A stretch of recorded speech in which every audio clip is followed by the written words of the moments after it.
तो आज हम करने वाले हैं मेंस्ट्रुएशन का पार्ट 4।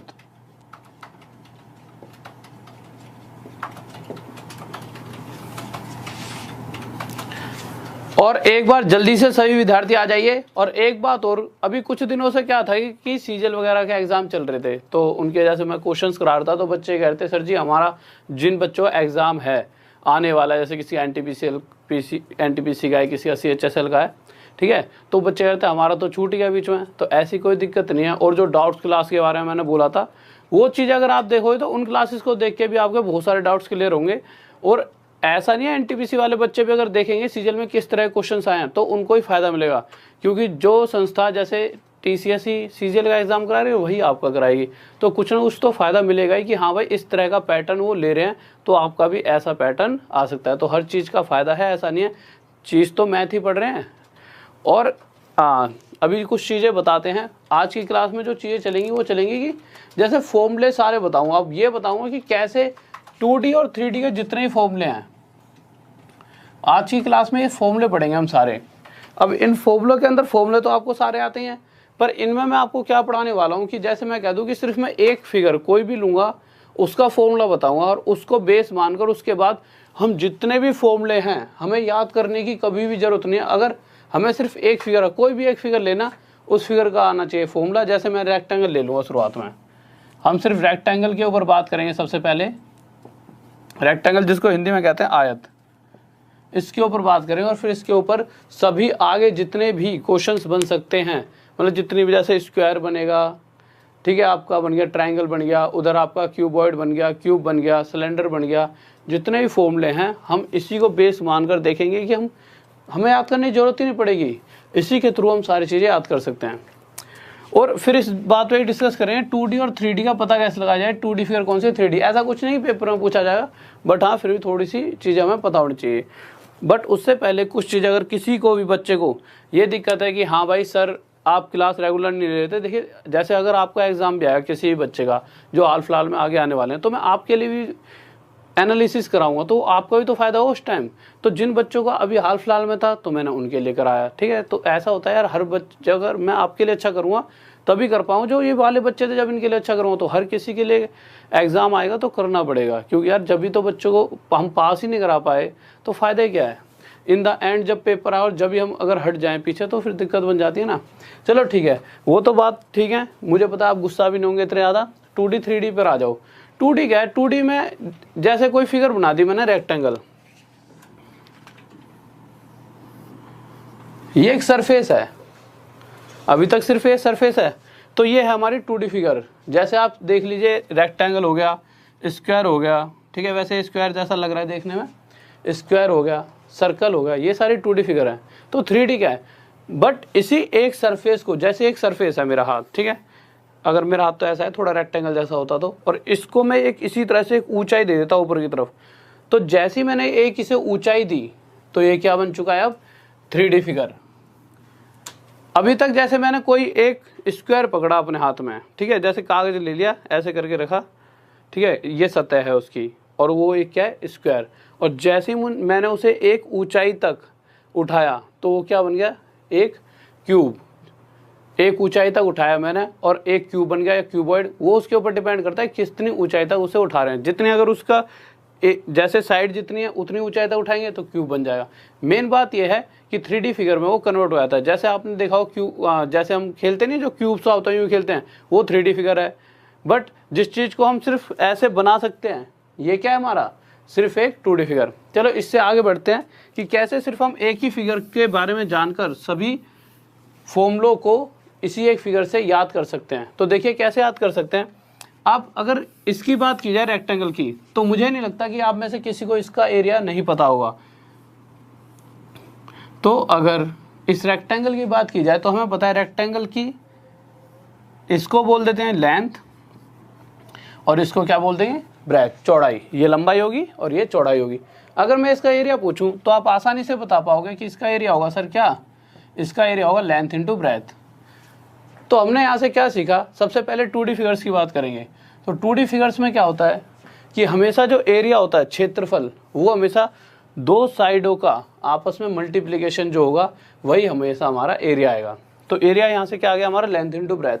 अगर मैं डायगनल की बात करूँ इसके, और ये शायद चीज़ आपको पता भी होंगी, बट अभी आराम से इसलिए बता रहा हूँ जिससे जब मैं आगे आपको स्क्वायर वगैरह से रेक्टेंगल, स्क्वायर वगैरह या क्यूबॉइड वगैरह की तरफ जाऊँगा तो इससे आपको चीज़ें समझ आएंगी।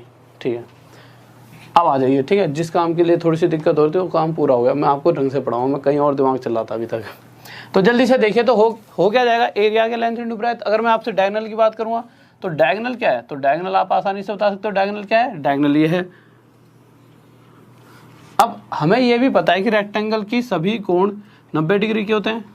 अगर ये एक 90 डिग्री एंगल है तो इस फिगर को अगर देखा जाए तो एक राइट एंगल ट्रायंगल बन रहा है, और राइट एंगल ट्रायंगल के अंदर 90 डिग्री वाली जो साइड होती है सामने, 90 डिग्री के सामने वाली जो साइड होती है ये हमेशा कितनी होती है, ये होती है इसका स्क्वायर प्लस इसका स्क्वायर बराबर होती है इसके स्क्वायर के।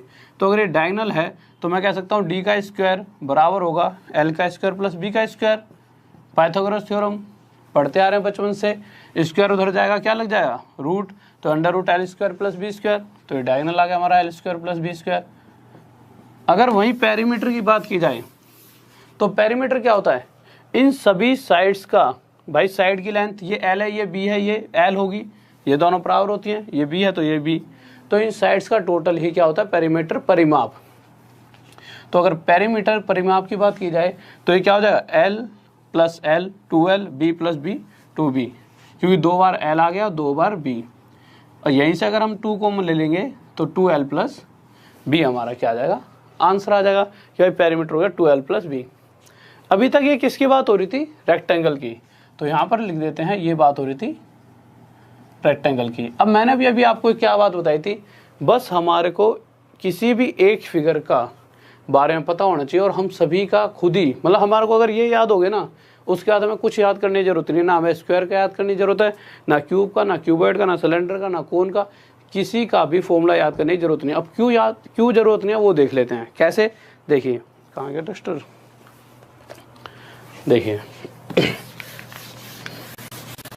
ये हमने रेक्टेंगल का लिखा हुआ है, ठीक है, इस साइड स्क्वायर का बना देता हूं। अगर मैं स्क्वायर की बात करता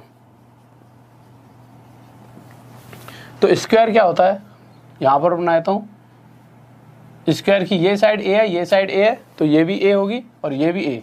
स्क्वायर वो होता है, वर्ग वो होता है, हिंदी में से वर्ग कह देते हैं, जिसकी सभी भुजाएं आपस में बराबर होती हैं, सभी साइड्स आपस में इक्वल होती हैं। या तो आप वैसे जैसे मैंने बताया था कि जो भी 2D फिगर्स होती हैं उन सभी का एरिया क्या होता है, साइड इंटू साइड, ए इंटू ए का स्क्वायर। या फिर आप क्या कर सकते थे, सिंपल बस वैल्यू पुट कर दो। भाई यहाँ पर ये एल थी रेक्टेंगल में, ये ब्रेथ थी, अलग अलग थी ना, यहाँ पर तो सेम है, तो ये भी ए, ये भी ए मल्टीप्लाई ए का स्क्वायर। या तो यहाँ वैल्यू पुट कर दो, डायरेक्ट हमारे पास एरिया आ गया ए का स्क्वायर। डायगोनल की बात की जाए तो डायगोनल निकालेंगे अगर स्क्वायर का, तो हमें पता है ये भी 90 डिग्री एंगल है इसका, इसके सभी चारों कोण 90 डिग्री के होते हैं। अगर यहाँ पर या तो जैसे हमने रेक्टेंगल का निकाला था वैसे निकाल लो कि ए का स्क्वायर प्लस ए का स्क्वायर अंडर रूट, वैसे करके, या फिर आप सीधा यहाँ पर वैल्यू पुट कर दो, तो एल की जगह क्या आ जाएगा ए, और बी की जगह क्या आ जाएगा ए स्क्वायर और ए स्क्वायर, ये हो जाएगा हमारा 2a स्क्वायर। अगर किसी को ध्यान ना हो तो ये ए स्क्वायर हो गया, ये ए स्क्वायर, यहाँ पर क्या लगा हुआ है अंडर रूट, और ए स्क्वायर 2a स्क्वायर। और हमें पता है अगर ये स्क्वायर है तो इसमें इतनी ताकत है, ये बाहर आ सकता है, ए के ऊपर स्क्वायर है ना, तो इसमें इतनी ताकत है, रूट को तोड़ देगा तो ये तो बाहर आ जाए, पर 2 अंदर रह जाएगा, तो क्या हो जाए ए रूट 2। इसीलिए डायगोनल क्या होता है अंडर रूट 2a, या तो ऐसे लिख दो या ए अंडर रूट 2, बात एक ही है, इन दोनों में कुछ अलग अंतर नहीं है, ठीक है। बच्चे इस बात में कंफ्यूज होते हैं। डायगोनल के बाद अगर पेरीमीटर की बात की जाए तो पेरीमीटर क्या होता है, चारों साइड्स का टोटल, तो ये ए है और ये भी ए और ये भी ए, अगर चारों को जोड़ेंगे तो हमें कितना मिलने वाला है 4a। या फिर यहाँ पर हम a रख देते वैल्यू और इसकी भी a, तो a और a प्लस a, और बाहर क्या था 2, तो a प्लस a 2a और बाहर 2, तो ये आ गया 4a।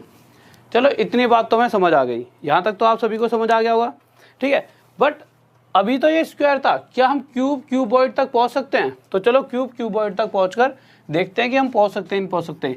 तो एक बार इसको मिटा देते हैं, क्यूबॉइड तक आते हैं एक बार,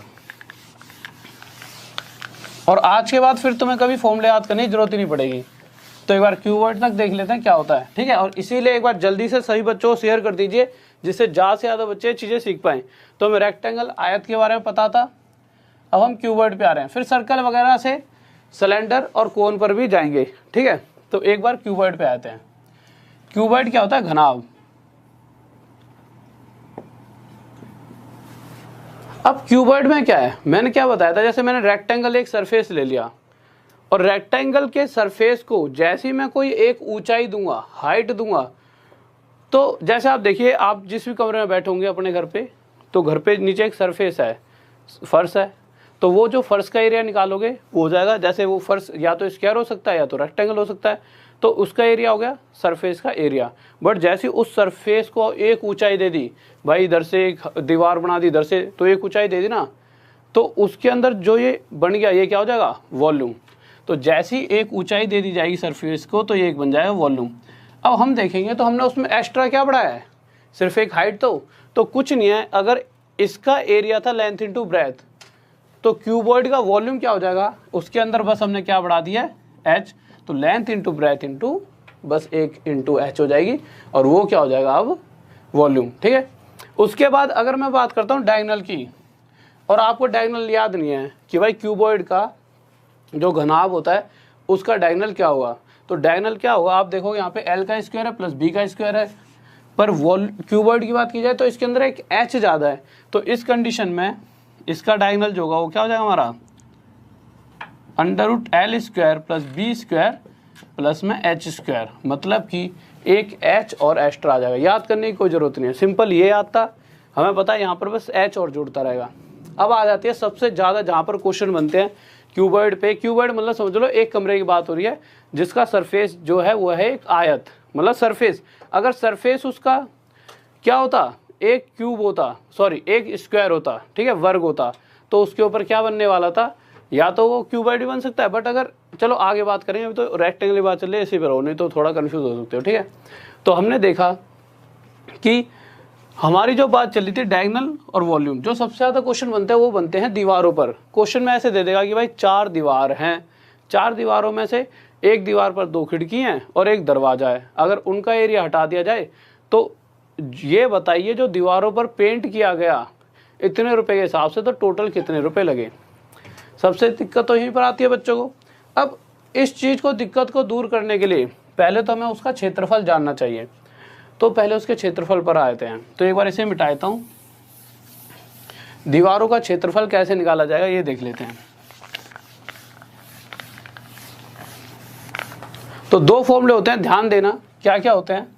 एक फॉर्मूला होता है हमारा लेटरल सरफेस एरिया और एक होता है सरफेस एरिया। कभी कभी वो इसे सरफेस एरिया लिखेगा या कभी कभी लिख दिया टोटल सरफेस एरिया।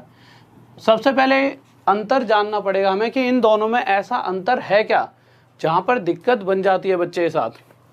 तो ये देखिए, जब वो लेटरल सरफेस एरिया कहता है या फिर कभी कभी कह देगा चारों दीवारों का, ऐसे लिख लीजिए इसके साथ, चारों दीवारों, मात्राओं में गलती हो सकती है, ध्यान मत देना इन बातों पे, ठीक है।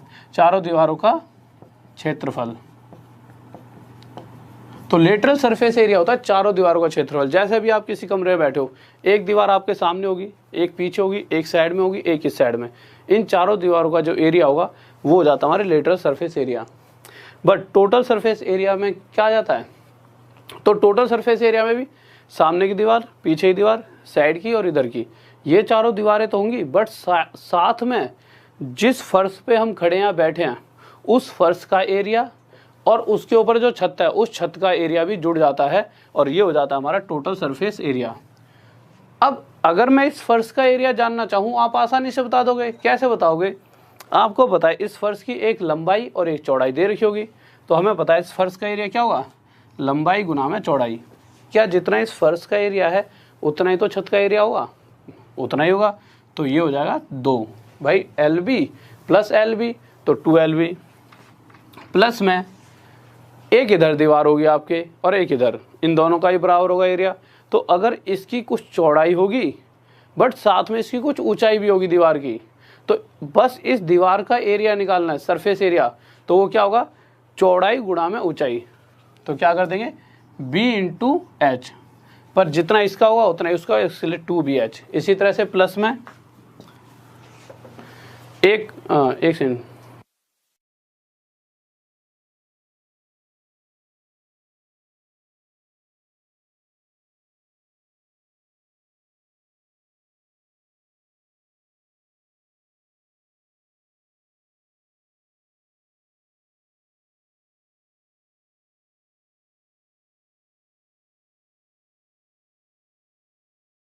हाँ भाई कुछ नहीं लग रहा, वो शर्ट के साथ अभी दीवार के साथ बड़े बाहर खड़ा हो गया था ना, तो सफ़ेद से वैसा पता नहीं क्या लग गया उसके ऊपर। ठीक है, इस चीज़ पे कोई ध्यान मत दो क्या लग रहा है, मैं देखूँ कुछ लग रहा है। ठीक है, तो दीवार के साथ बाहर खड़ा हो गया था, तो दीवार से वो सफ़ेदी सी लग जाती है ना, वो खड़ा हो गया था। अब दीवार के बारे में पढ़ा रहे हैं तो दीवार ने धोखा दे दिया। तो देखिए अब मैंने क्या कहा था साथ में, तो यहाँ पे चल रहे थे। ठीक है, तो उसके बाद जब हम आगे आए तो आगे वो क्या कहेगा, अब ये वाली दीवार की होगी तो इसकी अगर चौड़ाई है तो इस वाली दीवार की लंबाई की बात होगी, तो इसकी लंबाई और ऊंचाई, और सामने वाली भी लंबाई और ऊंचाई, तो क्या हो जाएगा 2L × H। तो ये तो हो जाएगा आपका क्या, टोटल सरफेस एरिया, जिसके अंदर हम 2 कॉमन ले लेते हैं, LB + BH + HL होता है। अब इसके बाद अगर सिर्फ मैं लेटरल सरफेस एरिया, चारों दीवारों के क्षेत्रफल की बात करता हूँ, उस कंडीशन के अंदर क्या होगा, लेटरल सरफेस एरिया में जो फर्श का और जो छत का एरिया था वो हट जाएगा। कहने का मतलब है फर्श का एरिया क्या था, base into length, length into breadth. ठीक है, ये वाला और छत का ये यहाँ से हट जाएगा और हमारे पास सिर्फ क्या बचेगा 2, इसको हटा देंगे सिर्फ इस कंडीशन में, तो 2BH + 2LH, और यहाँ से जब कॉमन लेंगे तो 2 कॉमन ले लेंगे और HB और B + L, ये हमारा क्या बन जाएगा फॉर्मूला। अब इसके बाद अगर मैं बात करता हूँ किसकी, क्यूबॉइड की,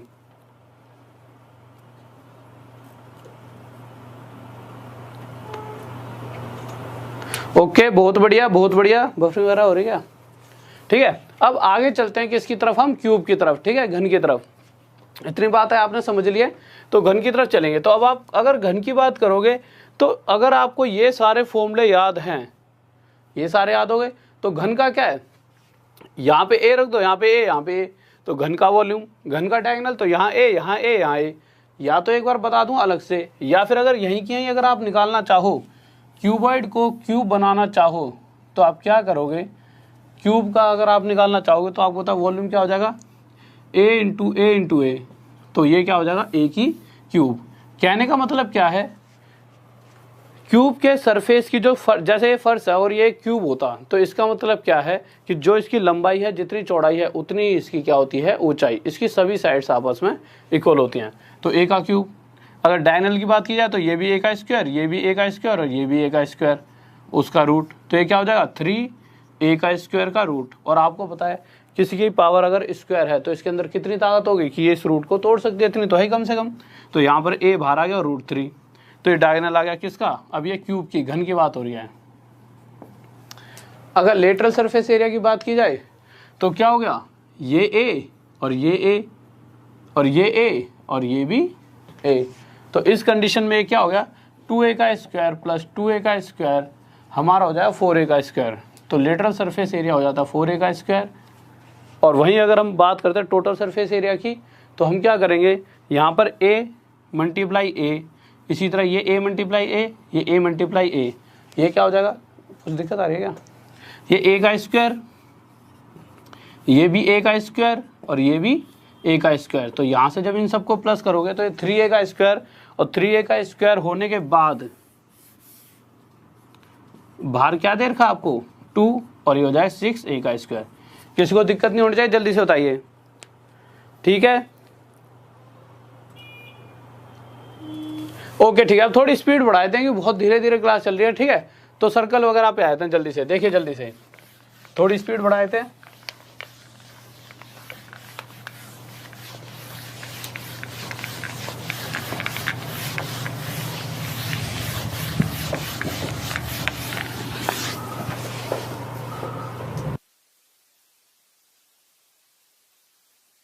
हाँ भाई एक बार ये देख लो, ये ठीक है, ये हमारा जैसे टेलीग्राम पर PDF मिल जाएगी, फेसबुक है उस पर डाउट्स आ सकते हैं, एक बार नोट डाउन कर लो इसको जल्दी से, बहुत फायदा मिलेगा। लगा दीजिए स्क्रीन पे।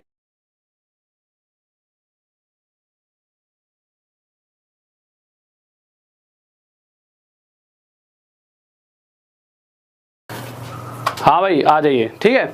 तो अब देखते हैं क्वेश्चन।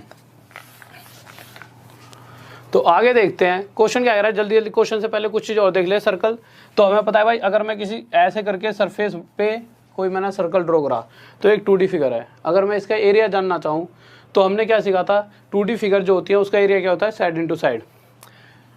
पर इसके अंदर पाई भी लगा रहता है। पाई क्यों लगा रहता है, क्योंकि ये एंगल बेस्ड होता है ना, तो ये एंगल को रिप्रेजेंट कर रहा है, इसलिए पाई लगा रहता है। पर एरिया जो होता है ये पूरा डिपेंड करता है सर्कल का किस पे, आर पे।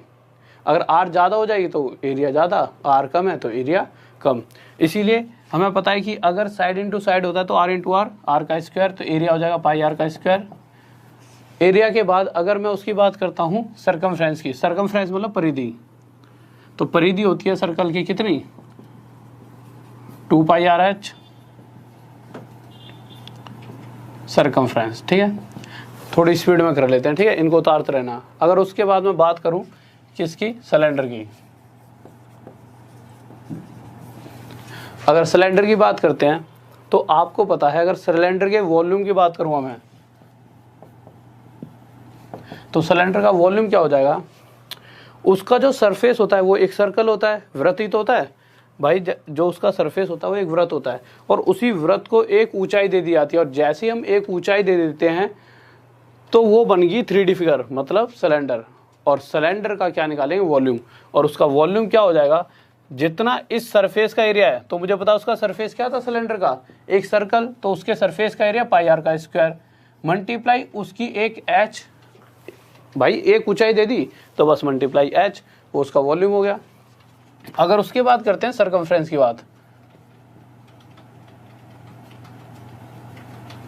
तो सर्कमफ्रेंस क्या होगी सिलेंडर की, तो सर्कमफ्रेंस होती है हमेशा, इसकी सर्कमफ्रेंस क्या थी, परिधि क्या थी, 2 पाई आर एच, सॉरी यार ये क्या कर दिया, ये 2 पाई आर होगी भाई, ये 2 पाई आर, ये 2 पाई आर है, गलती से मतलब सिलेंडर का लिख दिया था, ठीक है।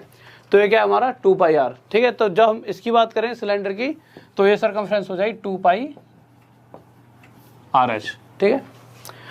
अब बात करते हैं हम किसकी, अब आ जाते हैं इसके वही लेटरल सरफेस एरिया और टोटल सरफेस एरिया। तो लेटरल सरफेस एरिया और टोटल सरफेस एरिया, अरे यार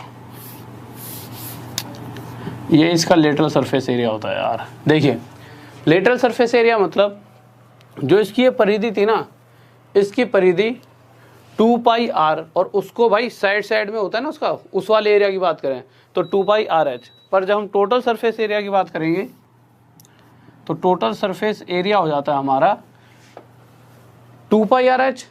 जो ये लेटरल सरफेस एरिया वो तो होगा ही होगा, जो अभी तक करते आ रहे थे, और साथ में जो उसका ये सरफेस था जिसके ऊपर वो टिका हुआ है, उस सर्कल का एरिया, और उसके ऊपर एक सर्कल और बना होता है सिलेंडर में, उसका एरिया। तो सर्कल का एरिया क्या होता है, पाई आर का स्क्वायर। तो ऐसे ऐसे 2 पाई आर एच तो होगा ही होगा, प्लस में 2 पाई आर का स्क्वायर और उसमें जुड़ जाएगा। अगर यहाँ से हम 2 पाई आर कॉमन लेते हैं तो एच प्लस आर ब्रैकेट में रहता है, और ये हमारा टोटल सरफेस एरिया होता है। बट अगर हम बात करेंगे कोण की, तो आप एक चीज़ हमेशा ध्यान रखना, अगर हम कोण की बात करते हैं, कोण मतलब शंकु, सिलेंडर होता है हमारा बेलन, ठीक है, लिख लेना, सिलेंडर बेलन होता है, कोण शंकु। अगर कोण की बात की जाए तो कोण जो होता है, अगर सिलेंडर ये है बेलन, तो बेलन के अंदर इक्वल वॉल्यूम के 3 कोण आ सकते हैं। अगर इसी सरफेस से एक सिलेंडर बनाया जाए और इसी सरफेस एरिया का यूज करते हुए कोण बनाए जाए इसी ऊंचाई के, तो इक्वल वॉल्यूम के 3 कोण यहाँ पर इसके अंदर समा सकते हैं। तो मैं क्या कहूँगा कि अगर एक सिलेंडर का वॉल्यूम पाई आर का स्क्वायर है, एच है, तो एक कोण का वॉल्यूम कितना हो जाएगा, तो एक कोण की वॉल्यूम हो जाएगी हमारी 1/3 पाई आर का स्क्वायर एच। इतनी सी बात आपको समझ आ गई होगी। कोण क्या होता है, कोण इस तरह से होता है, और ये क्या है हमारा सिलेंडर, ठीक है। किसी को डाउट जल्दी से बताइए। हाँ ठीक है भाई। अब देखिए अगर मैं कहूँ इसके लेटरल सरफेस एरिया की बात, तो लेटरल सरफेस एरिया होता है पाई आर एल अगर मैं इसका टोटल सरफेस एरिया की निकालने की बात करूं तो टोटल सरफेस एरिया आपको पता है पाई आर एल के अंदर प्लस जुड़ जाएगा इसका बेस, और हमें पता है जो बेस होता है कौन, शंकु का बेस होता है एक सर्कल, और सर्कल का एरिया क्या होता है पाई आर का स्क्वायर। अगर इसमें से आप पाई आर कॉमन लोगे तो हमारा एल प्लस आर ये यहाँ रह जाएगा, और पाई आर एल प्लस आर ये इसका क्या आ जाएगा टोटल सरफेस एरिया। इतनी सी बात आपकी आ गई। अब कुछ क्वेश्चंस ले लेते हैं एक बार।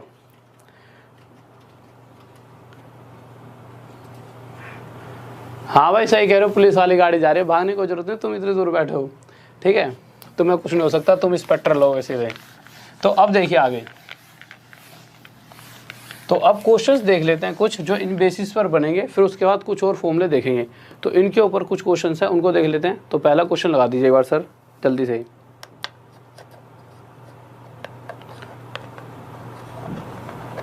हाँ भाई किसी को कोई डाउट तो नहीं है इन चीजों में, ठीक है, तो आगे चलते हैं।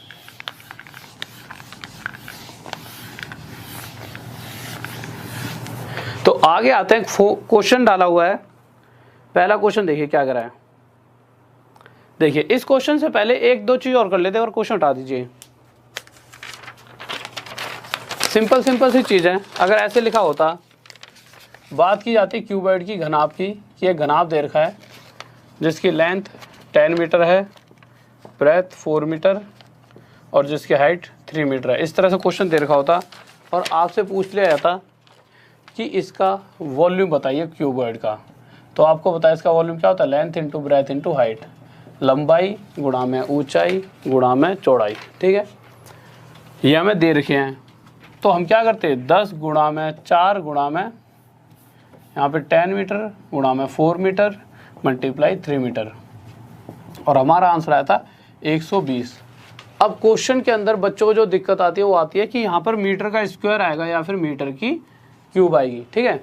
तो अब देखिए ये क्यूब में होगा या स्क्वायर में, ये दिक्कत अक्सर बच्चों के साथ बन जाती है, इसलिए बता रहा हूँ। वैसे मुझे पता है तुम में से मैक्सिमम सबको ये चीज़ें पता होंगी, बट कुछ बच्चों के साथ दिक्कत होती है, इसलिए बता देता हूँ। होता क्या है, देखिए अगर x मल्टीप्लाई एक्स लिखा है तो ये होता है x का स्क्वायर। क्यों, क्योंकि x की इस टाइम पावर क्या है 1 और 1, तो ये पावर आपस में जुड़ जाती है, हो जाती है 2। अगर x ऐसे लिखे रहते 3 बार तो इसका मतलब क्या है x की पावर 3। इसी तरह से जब यहाँ पे मीटर है, ये मीटर है, ये मीटर है, ये आपस में जब मल्टीप्लाई हुए हैं तो मीटर मीटर मीटर ये भी मल्टीप्लाई हुए होंगे, और ये मल्टीप्लाई होने के बाद ये क्या हो जाएगा मीटर का क्यूब।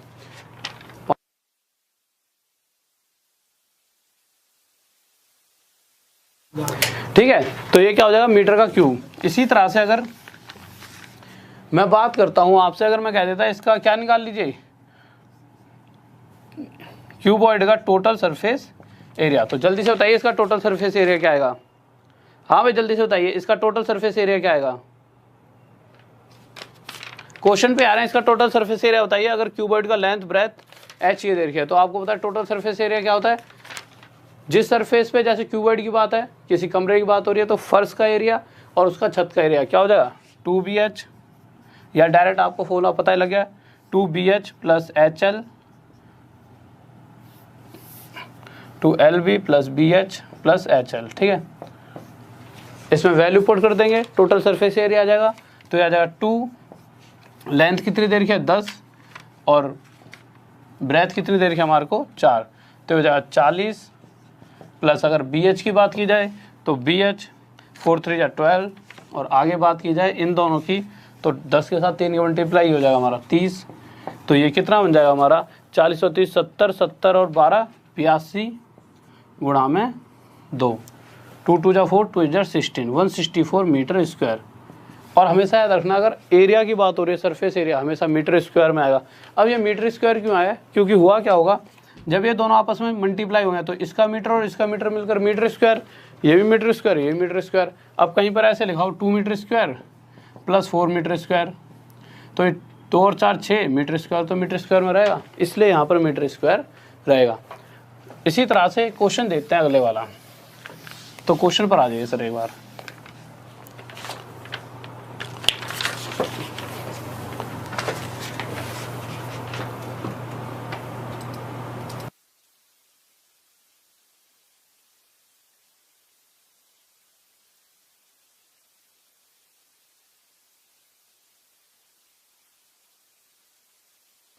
और भाई अब से ना बिल्कुल रेगुलर, जब तक अभी कोई एग्जाम नहीं आ रहा, तो ये समझ लो अभी तो किसी भी एग्जाम को आने में 20 दिन है। 20 दिन में आपका सिलेबस तो कितनी बार खत्म करा दूंगा। बस रेगुलर बने रहना, बिल्कुल जैसे ही क्लास स्टार्ट हो सीधा सीधा आ जाए करना। डेली 9 बजे क्लास होती है, तो 9 बजे करेक्ट क्लास में मिल जाना। रात में होती है क्लास, ठीक है, तो रात में 9 बजे आप यहीं पर दिखने चाहिए। और डेली आपके डेली जैसे किसी भी चीज़ का एग्जाम आ रहा है, जैसे एनटीपीसी का आ रहा है, तो एनटीपीसी का जैसे पेपर थे प्रीवियस ईयर के, कुछ वो पेपर करा दूंगा, कुछ ही पेपर कुछ अपने हिसाब से बना दूंगा। CHSL वालों के आ रहे हैं उनके लिए भी करा दूंगा। उससे दोनों का ही फायदा होगा, क्यों सिलेबस एक जैसा है और लेवल CHSL और एनटीपीसी का एक जैसा है, ठीक है।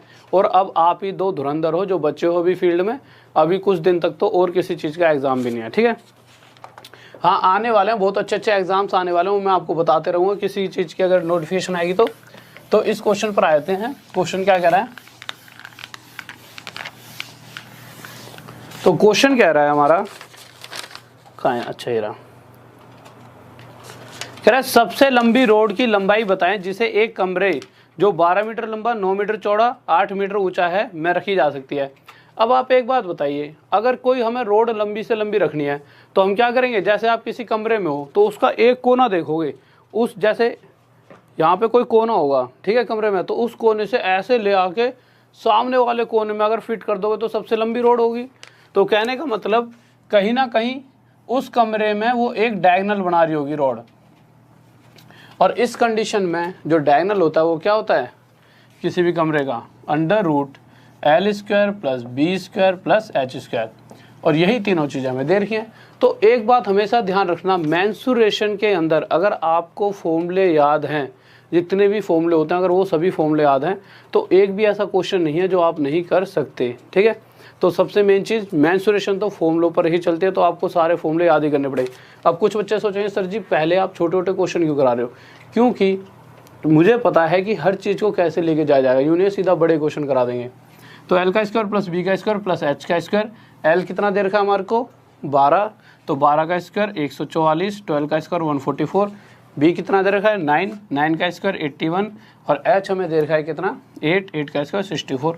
इसका रूट कर देंगे, ये कितना आ जाएगा 289, और 289 का रूट 17। और ये क्या आ गया हमारा आंसर कि जो रॉड होगी वो कितने मीटर की होगी, 17 मीटर की होगी, ठीक है, जो सबसे लंबी रखी जा सकती है। नेक्स्ट क्वेश्चन पर चलिए जल्दी से।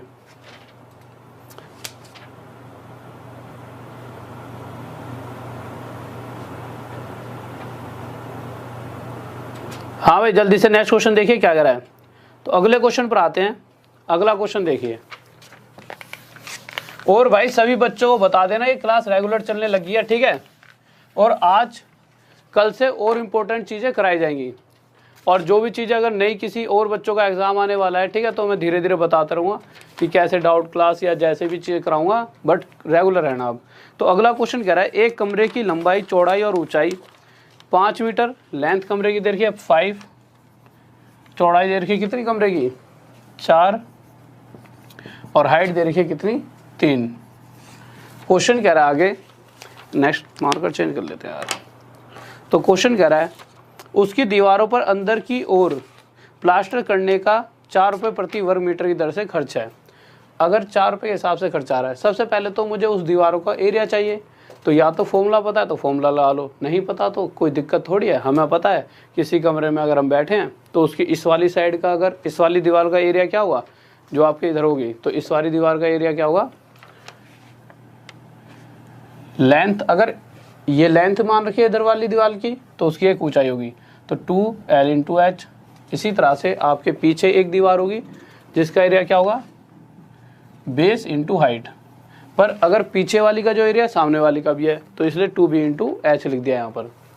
तो ये हो जाएगा हमारा 2 कॉमन ले लेंगे, LH + 2H कॉमन ले लेते हैं, चलो तो 2H कॉमन ले लिया, ये L + B आ गया।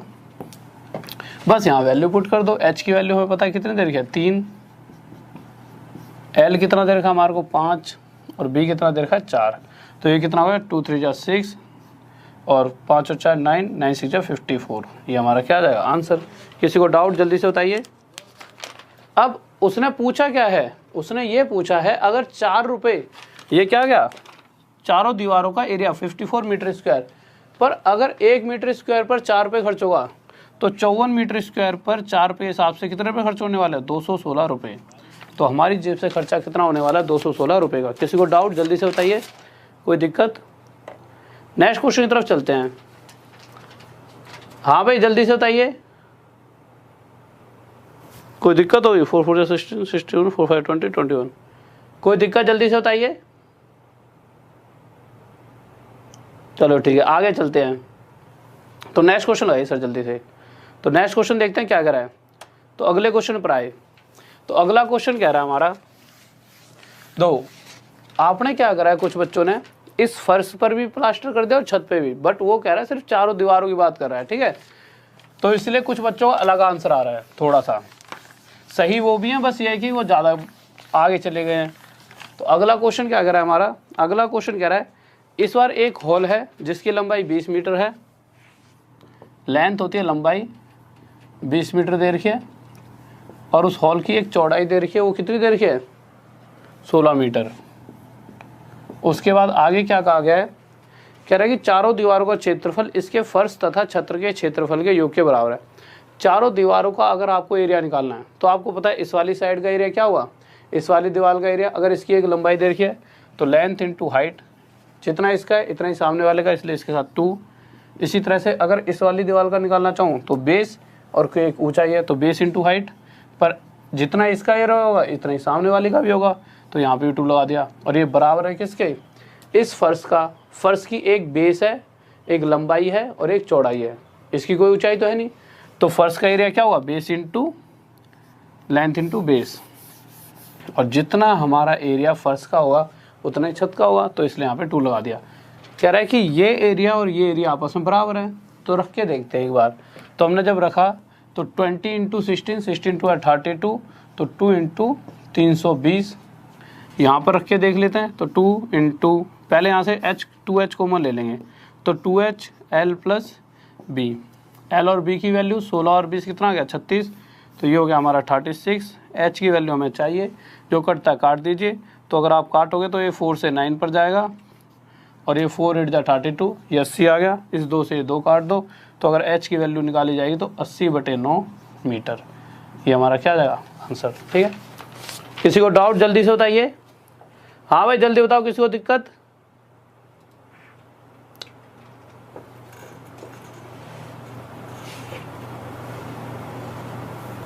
हाँ भाई जल्दी से। और ऐसा किसी बच्चे को, सबसे पहले रुक जाओ यार, अगले क्वेश्चन से पहले ना एक चीज़ और यार, जल्दी से बताओ किसको किसी चीज़ से अगर परेशानी हो रही है, इतने दिनों से ऐसे चीज़ें थोड़ी सी रेगुलर नहीं थी, कोई चीज़ की सर इसी चीज़ पर ज़्यादा फोकस करो, जो आपकी कोई इच्छा हो, जैसे बीच में रहती